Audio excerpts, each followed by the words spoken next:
Hello and welcome, Solo Guy here. Today I wanted to check out PSC's latest release in the Battlegroup series. This is called Battlegroup Stalingrad.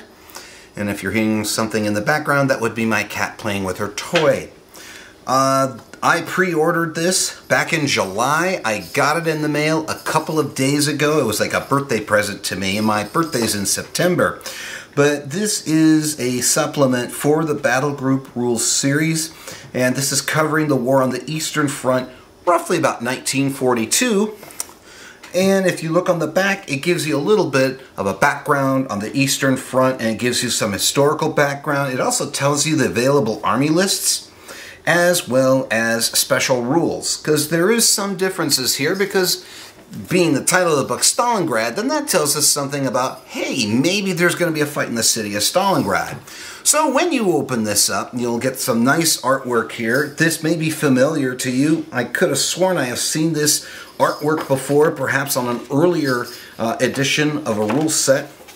But that's okay. It's cool. It's period appropriate. And with that, when you go through, immediately you're getting these nice color photos, beautifully painted, beautiful terrain, well photographed, and given the proclivities of our friends there at PSC, I'm thinking this is 20mm scale for some crazy reason. So anyways, you have your table of contents. It also gives you the battleground, a little Battlegroup Stalingrad, a little bit of notes from Warwick there, and it gives you a background, which I really like about this series of books. Whether you are a novice or you have cut your teeth gaming Stalingrad in the old days of squad leader scenarios, you always get to learn something new, which is really cool. So it talks a little bit about Case Blue, okay, the conquest of southern Russia in 1942. And again, you get these nice sketches to go with it, and it's a great way to break up the text. Okay, but this also gives you the organization for Pavlov, for Army Group South, for the Germans. So if you ever wanted to do a scenario, you would have a pretty good idea what units were available. And that's kind of cool, because then you don't have to make it up, right?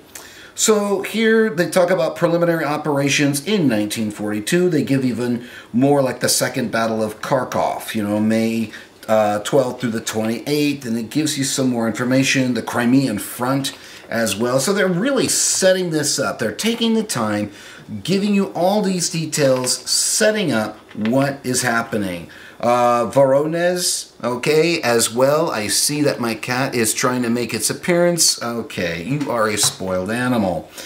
Anyways, so this goes to Voronezh and the battles that went on there. And again, you get to see time period photos, which is really awesome. Here's Blau 2, looking at the encirclement of the Donbass. So, and then here you get to look at what the Russian armies look like in late 1942, late June 1942. And it goes certainly by the different fronts that they have, the different armies. And it lists independent tank brigades, for example, and that's really cool, because that's a nice, quick, easy source to get your hands on if you wanted to go and do some scenarios that are not necessarily street fighting in Stalingrad. So you got also the Battle of Rostov. That was a messy affair in and of itself, and you get some nice periods. But at the same time, when you're looking at these old photographs, this also tells you what the terrain in Russia looked like, which there were vast areas that were just flat, and that was it. This is the Stalingrad front, so this gives you a little bit more detail here as we go through and giving more information. Operation Idlewise. I haven't read over everything. I've been hitting certain parts. Okay, repression of the Caucasus. So, I mean, there are new things here that you can definitely learn, and of course, more time period photos there as well. Operation Mars. Okay, nice, nice, nice, nice. Okay, you know, objective Operation Little Saturn as well. And again, you get to see some photos, and in cases, some of it you might recognize the photos from other books, more, maybe perhaps other rules, I don't know. But here, this is the optional rules for urban combat. So if you just wanted to game the area in 1942 in southern Russia, you got it all ready to go. But now if you're really going for Stalingrad itself, here you go. These are optional rules for urban combat. So there's things that they will address, like deploying guns in buildings. Okay, building occupation restrictions, infantry and building floors, firing at building floors. Okay, let's see. Oh goodness, there you go. Indirect fire and building stories. Oh dear, yeah. So my suggestion would be that if you wanted to go and do a Stalingrad street fight, urban fighting with this, I would suggest with the lower point count, okay, for your battle group. I would suggest try squad level, do it with a few buildings, do it maybe perhaps on a 2-foot by 2-foot map space, or maybe a 3-foot by 3-foot, and that should give you a pretty good idea, because if you go platoon or company or battalion size and you haven't had enough experience working with this, that could lead to frustration too. Because remember, this is the optional urban rules with this. But anyways, now for all you fans of the squad leader days or advanced squad leader, this picture here should be telling you something. Okay, it should be. It does for me. My gosh, it's still one of the most popular scenarios as of today. So with that, we also have the Stalingrad terrain generator as well. Again, using dice and whatnot. And there is a scenario here, the Stadtkampf, okay, which essentially it's a town fight. So this is what the urban setting would go in terms of deployment zone. You don't have much of a no man's land, but honestly, that's going to be reflecting the time period where Chuikov, the Russian general holding on to Stalingrad, basically said, we need to make the Germans feel as if they live under the muzzle of every Russian gun, which makes sense. There are accounts of Stalingrad where Germans and Russians would sleep in the rooms next to each other, because at some point during the night, they're going to stop fighting, they're exhausted, and they're hurt, and they're hungry, and yeah, they need to do that. Here's an interesting picture what this German MG team did regarding making that knocked out T-34 as home for them.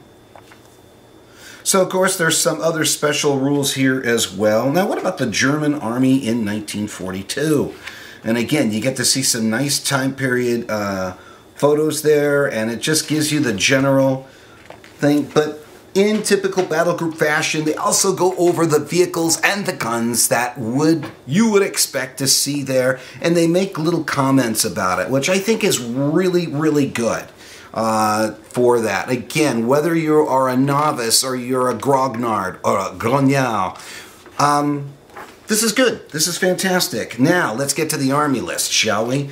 I know I'm giving a little bit, I just want to give people an opportunity to see this. I am not doing this, I don't get sent these things, I just do it because I enjoy doing it. And really, this is a nice book. I like it so far. The army lists. So again, it's pretty much the same thing. The infantry requirements, okay, for the game level, squad, platoon, company, battalion. So squad level, you're looking at 350 points, okay. Unit restricted units. Minimum for the Germans is 1 squad. Minimum for the Russians is 1 squad. Maximum for the Germans is a platoon. Maximum for the Russians is a platoon on the squad level. But when you look at battalion level, the maximum number of platoons for the Germans is 6. For the Russians, it's 9. Woo! Okay. So we're here. Excuse me. You get the list for the German Infantry Division Battle Group, and it's still in the same format like you've seen it before. If you've had any of the books of the other series, which I definitely would recommend, I'm still going to get my hands on a couple of them to complete. I'm not going to have the complete collection, but I definitely want to get my hands on a couple more books. Okay, so it goes right into things like defenses, and again, color photos are always nice as well. Engineering support, recon support, additional rifle support. And then here you got the Panzer Division Battle Group. Okay, so again, it gives you a list of the German tanks you would expect to have from the Panzer IIIH to the Panzer IV F2. And I know that there's the Stugs too as well. So just going through, again, lovely 20mm scale photographs, because I know you guys, I know the PSC guys are heavily into 20mm, although I'm wondering if any of them actually do play in 15, just out of curiosity. Okay, Piers, Warwick, do any of you guys know anybody who's playing the game in 15? I am curious. All right, 8th Italian Army. Yes, you get the Italian lists as well. Isn't that awesome? This is looking at Italian Battle Group Forward Headquarters units. So you get tank units as well. Whew. Okay. And you get everything there. And then you get the Romanian Army, okay, in 1942. And then again, you get the Romanian Battle Group as well. Now, granted, you had a number of Italian, Hungarian, Romanian units that were there, and many of them, they didn't last very long in fighting against the Russians, but there were units that absolutely acquitted themselves on the battlefield. There were. But it wasn't going to make a difference, as history obviously has shown us. Hungarian 1st Armored Division Battle Group. Okay. And then, of course, we finally get down to the Red Army in 1942. And it goes into detail there, talks about the weapons and all that. Again, it's replete with photos, can't argue this. Then you get the Rifle Division, which, yeah, we would expect, especially for, you know, places like Stalingrad. Okay, and then, of course, you've got tanks like your M3A3, the famous Lee tank, which the Russians didn't jump up and down, but then beggars couldn't be choosers at that time, could they? Okay, and then you got the Tank Corps Battle Group, which I am not so sure having tank corps running around in the rubble of Stalingrad was the best idea. Pretty much once the Germans bombed the place, you had rubble all over, and it was a lot harder for tanks to move around in there, and if they get stuck, that makes them more like sitting ducks, especially for the Russians, who, of course, they didn't exactly show mercy at that point. Let's keep going here. Now, Death on the Volga. Nice surprise. You got a little campaign there for them, and it gives you, again, looking at the Battle of Stalingrad, they give you the overview of the city itself. Here's a map. So moving onward here, they talk about the grain elevator. So some of the key places that they fought in Stalingrad, like the grain elevator, and it tells you the story. Okay, Pavlov's house. This is another one for all you Stalingrad fans out there. Let's face it, this book wouldn't be complete without Pavlov's house. That story. And then, of course, the Commissar's house, which I was exposed to it playing Advanced Squad Leader way back when. And it still was a messy affair. Very nasty street fighting there. Neither side wanted to give up.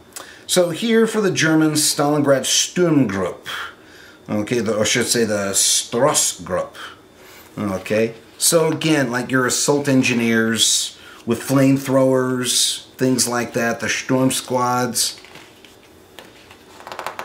You know, you have the assault platoons. And these guys became specialists. In fact, I believe that the Germans brought in a number of assault platoons from Voronezh. They were veterans of the Voronezh fighting, and they brought them into Stalingrad. They were fairly effective.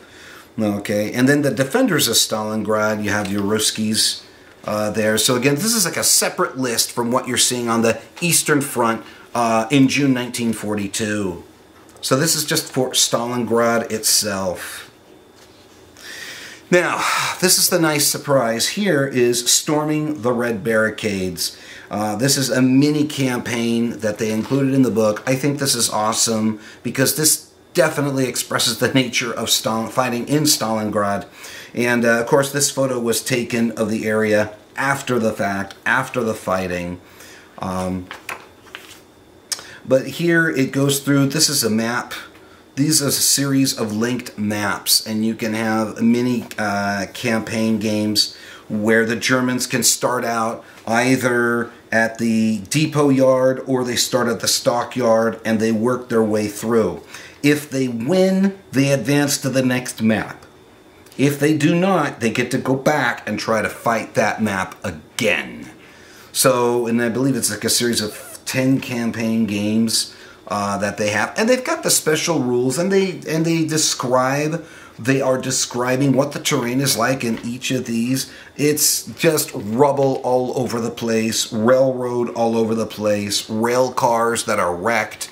Well, remember, this is the Red Barricades. There was factories and things that were needing to be made there, because for the Russians, they were also cranking out T-34s. They didn't even have a chance to paint them. Once they came off the assembly line, they crewed them, and then they sent them to somewhere in the city, wherever they were needed, desperately. So with that, of course, you have the appendix, which gives you the quick lists for the vehicles that you will find in that era, and then of course as far as the gun stats as well. And they do that for the Germans, the Romanians, the Hungarians, the Italians, and then of course they have a separate one for the Russians as well. Now they also include the rules reference sheet as well, which really essentially has been unchanged. Nothing new there. It's pretty concise, doing it on, basically 8.5 by 11 on both sides.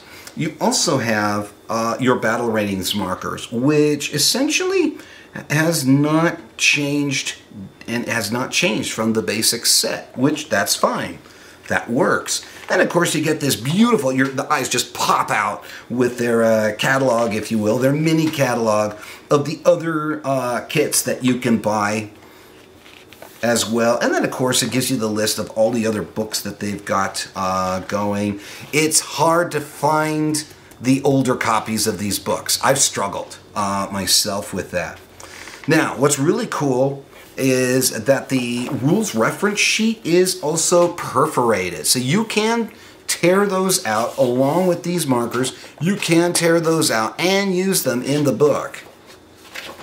And then at the end, you got the other side of Stalingrad, which is the German armored column compared to the Russian boys coming in. That's it. That is it for Stalingrad. It has been awesome to go through this book. I can't wait to go and set up a solo game. I want to do a small urban street fighting thing, but right now I am in the middle of a Beyond the Beach Operation Overlord fight. And once I get that done, I'm going to do the report, put that up, then I'm going to go to Stalingrad. I have to. I hope this benefited you guys. You take care, God bless you, and have an awesome day. Solo Guy, signing off.